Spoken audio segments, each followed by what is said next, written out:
Hello, it's Alex and welcome to Hey Little Thrifter. Today I'm going to be doing a double book review. One of them is a Goosebumps book. This is Let's Get Invisible by, of course, R.L. Stine, and the second is what could be described as Goosebumps for adults. This is Sabbath of the Fox Devils by Sam Richard. So I'll start off with the Goosebumps book first. And this was my first ever Goosebumps book, believe it or not. And no, I don't mean this was the first one I read when I was a kid. I mean, I literally just read it for the first time a few days ago. The Goosebumps series is obviously very well known and very well loved, but it completely passed me by as a kid because I think I was just a little bit too old for them when they first started coming out. I've been keeping an eye out for them for probably a good couple of years now when going thrifting and stuff, and I just never seem to find them. But I did see this one in a thrift store a while ago and decided to snap it up. And yeah, I just read this one recently. So this one is Let's Get Invisible, and I believe it originally came out in 1993. And this is about Max. And at the beginning of the story, it is his 12th birthday, and him and his little brother and a few of Max's friends that come over for a birthday party end up playing hide and seek in Max's home, and at some point they end up in the attic, and while they're up there exploring they find a mirror, and they find out that when you switch this light on that's part of the mirror, you turn invisible. So obviously plenty of opportunities for hijinks here, and they take turns going invisible and seeing how long they can stay invisible, and at first it's a lot of fun. But as they continue playing, Max realises that the longer you stay invisible, the longer it takes for you to become visible again. So he starts to get a really bad feeling about it and is trying to get his friends to stop going invisible. But of course they think it's still a lot of fun and kind of rope him into keeping doing it, and they're daring each other to see who can stay invisible the longest, and it just keeps going from there. But things go a bit too far, and I won't go into detail on what that is, but I thought it was really well done, even though as an adult I could probably see it coming a little sooner than I might have done if I was reading this at a younger age. But I still thought it was a really great direction for the story to take. It was really interesting, it was really well done, and yeah, I really enjoyed it. I have to say I was a little bit nervous going into this book, knowing how much loved the Goosebumps books are. And I know there's been a few times when I've read kids' books as an adult, and while I might have enjoyed them, I've had the feeling that I would have enjoyed them more if I read them when I was younger rather than only reading them as an adult. But this one, I'm very happy to say I actually thoroughly enjoyed it as an adult, so I can only imagine how much I would have loved it as a kid. I was immediately sucked in to the story. I thought Max was a really well-drawn character. He felt really believable, and he definitely came across as a real 12-year-old boy, and there were definitely things that I could relate to, and he just captured that feeling of being a kid, basically. The friends were well written as well, as was the annoying little brother character.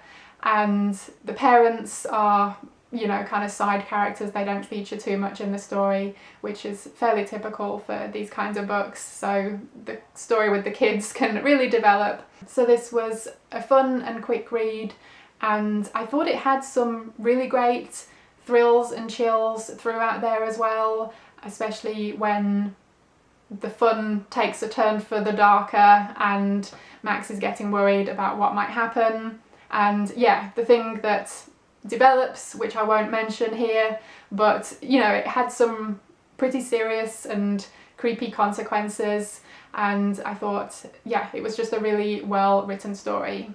And then the end of the story leaves you with that kind of Twilight Zone-esque feeling. So yeah, it was just a really great read, thoroughly enjoyed it, easy 4 stars. And next up I want to talk about Sabbath of the Fox Devils by Sam Richard.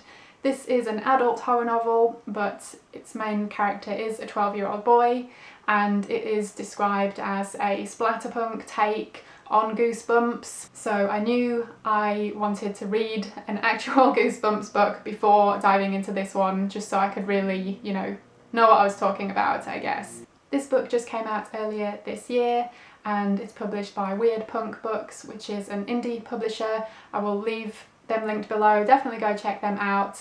So this is set in a small town during the 1980s, and we're following 12-year-old Joe.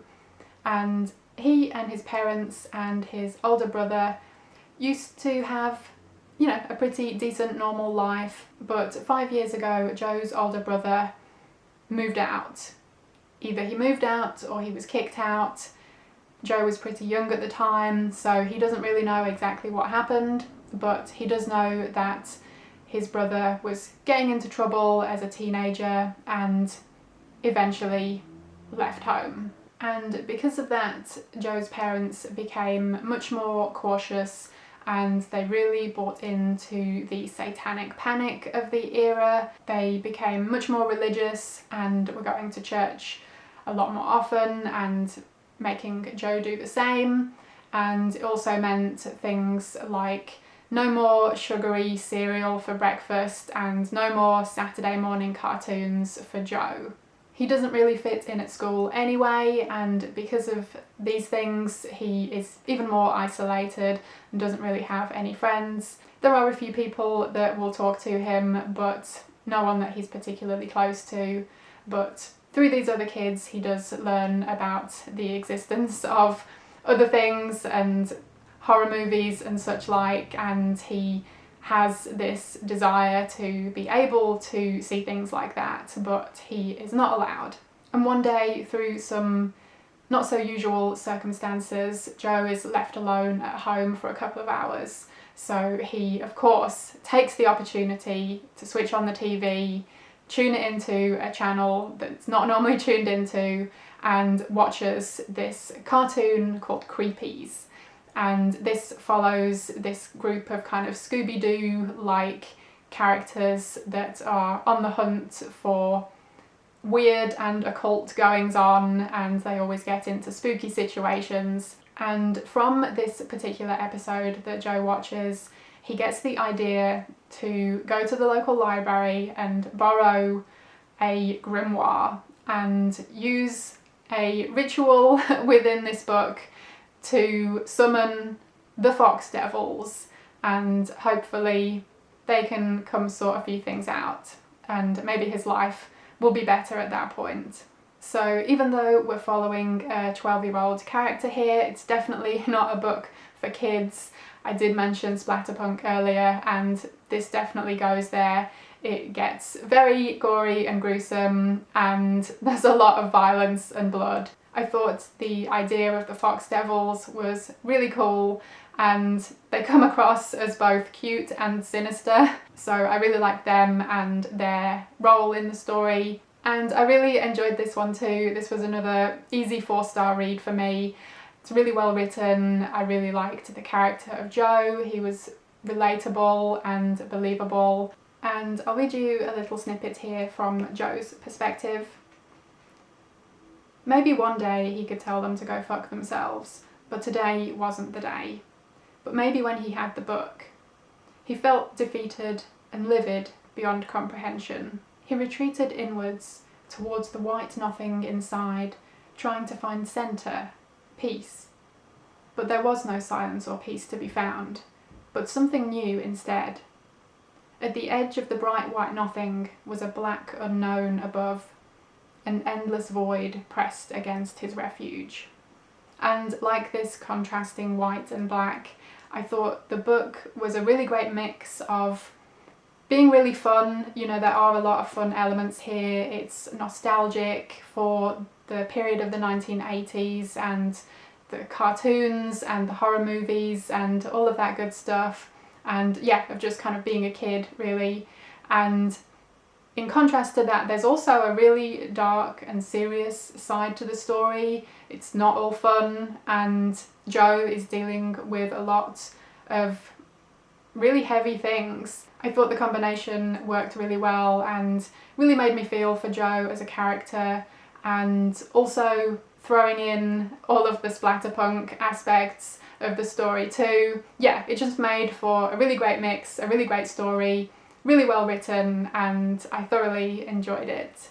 So let's get Invisible by R.L. Stine and Sabbath of the Fox Devils by Sam Richard. Two books that I have read recently and really enjoyed and would definitely recommend. Let me know if you've read either of these. I would love to hear your thoughts, or please let me know if you're thinking about picking either of them up. If there are any other Goosebumps books in particular that you think I should check out next, please let me know. Thank you ever so much for watching. I hope you enjoyed it, and hopefully I will see you again in my next video. Bye!